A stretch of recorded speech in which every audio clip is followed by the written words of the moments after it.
10:07, 3 weeks to go until Election Day, and both candidates are pulling out all the stops. Vice President Kamala Harris and former President Donald Trump campaigning in pivotal battleground states over the weekend, hoping to convince voters during this final push.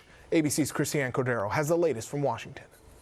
With just over 3 weeks to go, today both presidential campaigns are making their way to Pennsylvania, each holding events in the crucial battleground state. Harris spent her weekend in North Carolina, slamming Trump's mental acuity. The vice president released her medical records and called the former president out for not doing the same.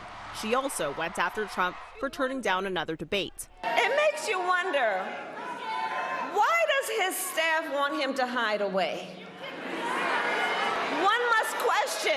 One must question, are they afraid that people will see that he is too weak and unstable? Before the rally, Harris went to church, urging people to keep the faith, attempting to separate her rhetoric from Trump's. Instead of offering hope, there are those who are channeling people's tragedies and sorrows into grievance and hatred.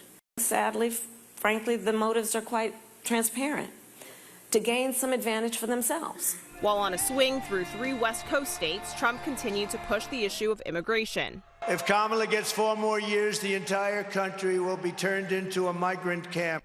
The former president promised to hire more border agents, even though he helped kill a bipartisan border security deal that would have funded the hiring of more Customs and Border Patrol agents. He also mocked reporters for implying he's too old or impaired, and on Fox proposed a new threat to use the military against his political opponents. I think the bigger problem are the people from within. We have some very bad people. We have some sick people, radical left lunatics.